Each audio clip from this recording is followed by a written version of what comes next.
How many of you have ever had a terrible manager? Guessing just about everyone in the room. I would even admit that I've been a terrible manager before. But I truly believe that a good boss or a bad boss can truly make or break your job and can even make or break your entire career. For this speech, I had to do an assessment on what my leadership style was. And I'm a middle of the road kind of guy. I don't like to really excel in one area, so I just like to know a little bit about everything. So there's like 5 or 6 leadership styles that I kind of excelled in for some reason. There wasn't one that really stood out. However, there was one that I do have some experience with and that I feel is my favorite style of leadership.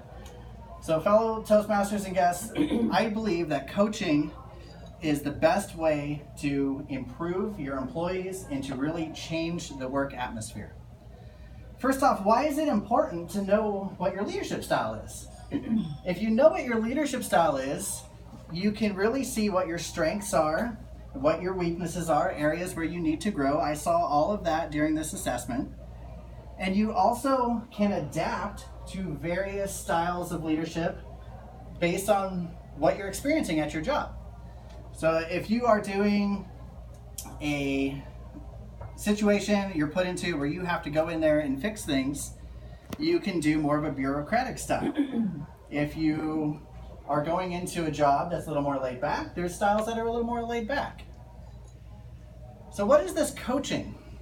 Coaching is really working one-on-one with people and helping them achieve their best. The coaching leadership style works great when you have that time to work one-on-one with people. It works great when people are willing to change, when they are motivated to change, and it can be really difficult when you have those employees that don't want to change at all, or they're just not motivated at all. Although I do think that if you truly do coaching for change, that you can help those people change. Now, I had one manager when I worked at Office Max, her name was Julie. She mastered coaching, absolutely mastered coaching.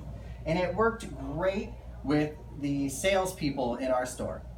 So she would pull us aside, either have supervision or just having a conversation, and she would direct that conversation. So she would see the salesperson interact with a customer, and then afterwards walk up to them and just say, so how did that go? I saw you interacting with the customer. It looked like you had great eye contact, you were engaged. How did that feel? And the salesperson would say, well, it felt pretty good. I got some sales. I didn't buy everything, but they got some. And she would ask them, okay, well, how did that go compared to other sales that you've had? And the salesperson would compare them and see what was maybe different or the same.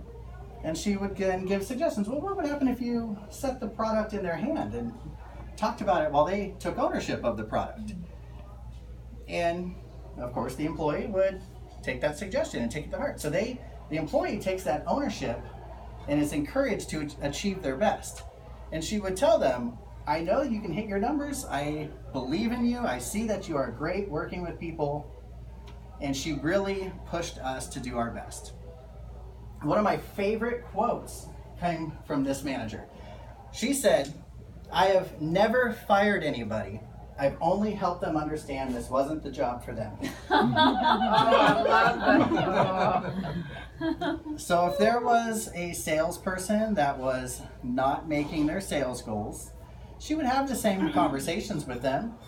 How did that sale go? I saw you interacting, you had that great eye contact again. Tell me about it.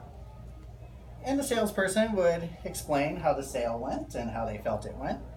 And she would have that conversation with them about the sales numbers. At Office Max, you had to sell $300 a day in warranties, which, as you can imagine, nobody wants to buy a darn warranty, so that can be pretty hard.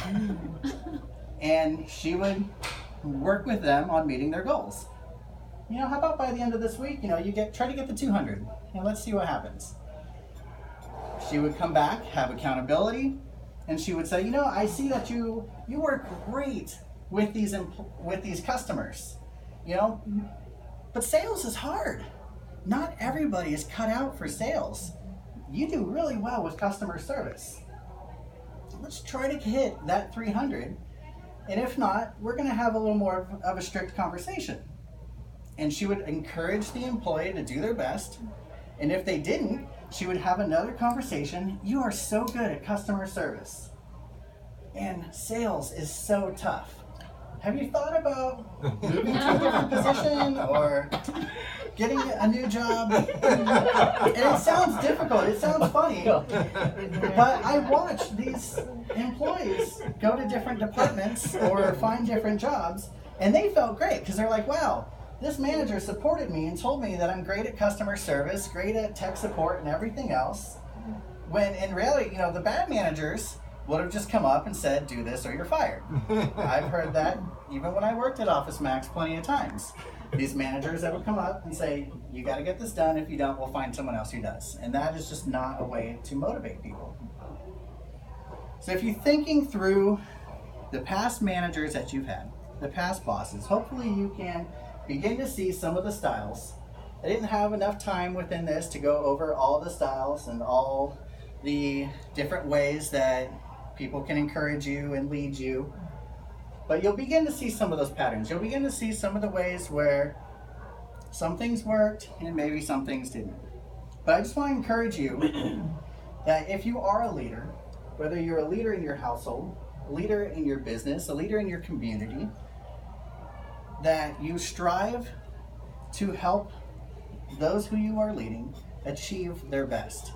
I truly believe that a happy worker is a busy worker, and that being a good leader makes all the difference in somebody's job or career.